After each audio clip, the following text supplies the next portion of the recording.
আসসালামু আলাইকুম সবাইকে, কেমন আছেন সবাই? আশা করি সবাই ভালো আছেন। সবাই দেখে এই মাল্টি কুকারটা নিয়ে রিভিউ করতেছে, অনেক নাকি ভালো। এর জন্য আমিও একটা নিয়ে নিলাম।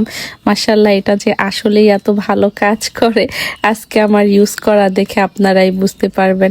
আমার থেকে তো নিবানু বেশি এক্সাইটেড, মানে এটা খুলতেছি ও ভাবতেছে না জানি কি, ও এত বেশি খুশি হইতেছিল এটা দেখা, আর ওয়াও ওয়াও বলতেছিল বারবার। আর এই মাল্টি কুকারটা আমি নিছি TQYU ফেসবুক থেকে। এর আগেও তো আমি এয়ার ফ্রায়ার নিয়েছিলাম, ওইটা অনেক ভালো কাজ করে মাঝে মধ্যে, তো ওইটার মধ্যে অনেক কিছু বানায় আপনাদেরকে দেখাই। এটার সাথে ইউজ করার জন্য প্লাগ দেওয়া আছে, আর নিভানো আমারে ধরতেই দিতেছে না, ও বারবার আমার হাত থেকে নিয়ে যাইতেছে। আর আমার আবার বলতেছিল পিপি রান্না করো, মানে ও বোঝে এটার মধ্যে যে রান্না করতে হয়। এই মাল্টি কুকারে কিন্তু সবকিছু রান্না করা যাবে, পোলাও মাংস থেকে শুরু করে যত যাবতীয় খাবার আছে সবকিছুই রান্না করা যাবে। তবে আজকে আমরা এটার মধ্যে ভাপা পিঠা বানাবো। তো ভাপা পিঠা বানানোর জন্য ফার্স্টে আমার ভাবি পানি দিয়ে দিছে কুকারের মধ্যে, তারপরে পানিটা গরম দিয়ে দিছিল। আমার মা এখানে চালের গুঁড়ি চাইলা নিতেছে, চালের গুঁড়িটা কিন্তু দুধ দিয়া গুলাই নিছিল, তারপরে এখন এটারে চাইলা নিতেছে সুন্দর করে।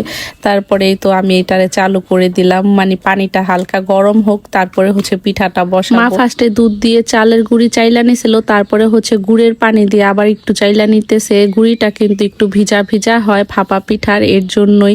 আর আমি এখানে নারিকেলগুলা দেখতেছিলাম, তারপরে ভাবি পার্টে পার্টে পিঠাটা সাজাই দিতেছিল। ফার্স্টে চাল দিয়ে দিছিল, নারিকেল দিয়ে দিছিল, গুড় দিয়ে দিছিল, এরকম করে করে 6টা পার্ট করছিল। কুকারের যে উপরের জালিটা আছে ওইটার মধ্যে কিন্তু পিঠাটা বানাইতেছে, আর গুড়টা এরকম দেখা যাইতেছে, তবে ভাপে গলে গিয়ে পুরা পিঠার মধ্যে গুড়টা ছড়াই যাবে। যখন পিঠাটা হয়ে যাবে তখন দেখলেই আপনারা বুঝতে পারবেন। আমরা তো হাসতেছিলাম, বলতেছিলাম গুড়টা এখন কেমন দেখা যাইতেছে, তবে হওয়ার পর অনেক বেশি সুন্দর হয়ে পুরাটা পিঠা ভরে গেছিল গুড় দিয়ে। তারপরে তো সাজানো শেষ, ভাবি এখন বসায় দিল, পানিটাও গরম হয়ে গেছিল। দেখেন কি সুন্দর ভাপ বের হইতেছে। এটার মধ্যে কিন্তু উপরে সবকিছু সিদ্ধ করা যাবে আর নিচে রান্না করা যাবে। বললাম না, ভাত থেকে শুরু করে পোলাও মাংস সবকিছুই রান্না করতে পারবেন এটার মধ্যে। মাশাআল্লাহ, আমাদের পিঠাটা এত সুন্দর হয়েছিল, 15 মিনিটের মধ্যে পিঠাটা হয়ে গেছিল। নিবানু যে কি খুশি দেখে হাতে তালি দিতেছিল, আবার কাটতেছিল। তারপরে এই তো পিঠার ফাইনাল লুক আমরা খাইয়া নিতেছি, মানে পিঠা অনেক মজা হয়েছে। দেখেন নিবানু কি খুশি। আমি এখানে ভাইয়াদের পেজের স্ক্রিনশট দিয়ে দিতেছি, ক্যাপশনে পেজটা মেনশন করে দিব, যার যার এই কুকারটা দরকার নিয়ে নিতে পারেন। আর দেখেন গুড়টা কিন্তু পুরা পিঠার মধ্যে ছড়াই গেছে, অনেক সুন্দর হয়েছে মাশাআল্লাহ পিঠাটা।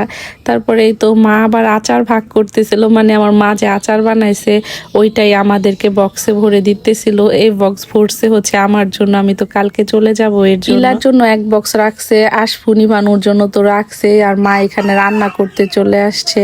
মা আজকে রোস্ট রান্না করতেছে আর মাংস রান্না করতেছে, সাথে পোলাও রান্না করবে।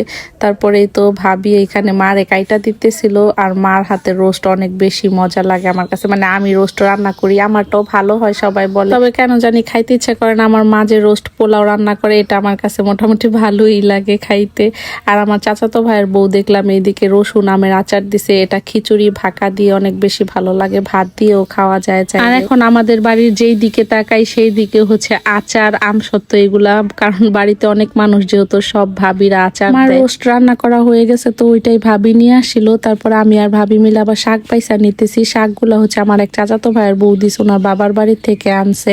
আসবো এদিকে স্কুল থেকে চলে আসছে, তো আমার ক্যামেরা অন দেখে লজ্জা পাইতেছিল। আর আমি আর ভাবি মিলে সবগুলা শাক সুন্দর করে বাইসা নিছি। নিবানু গোসল করে আসছিল, তো আমি আবার গাজর খাইতেছি, ও আমার কাছে চাইতেছিল একটু, তো আমি দিছি, পরে আবার ঢং করতেছে। ওর কাছে মজা লাগলেও এরকম করে হাত দিয়ে ওয়াও দেখায়। তারপরে তো সবাই মিলে দুপুরে খাবার খাইতে বসে গেছি। আমার খালাতো বোনও কিন্তু আসছিল, মা মাংস রান্না করছে, রোস্ট রান্না করছে, সাথে ডিমও ছিল। তবে ভাবি ডিমটা দিতে মনে ছিল না, আমরা খাইতে বসছি, পরে সিদ্ধ দিছে, তো ওইটা আমরা খাওয়া শেষ হয়ে যাইতেছে দেখে ভাবি তাড়াতাড়ি করে আবার সিলে ফেলছিল, যে কারণে ডিমটা হাফ সিদ্ধ হয়েছিল। আমি এমনিতেও ডিম সিদ্ধ তেমন একটা পছন্দ করি না, ভাবি বলছিল ভাইজা দিবে, তবে আর কি ডিম সিদ্ধ করার পর যে ভাজে ওইভাবে দিবে। পরে আমি বললাম না থাক, এমনিতেই খেয়ে ফেলি।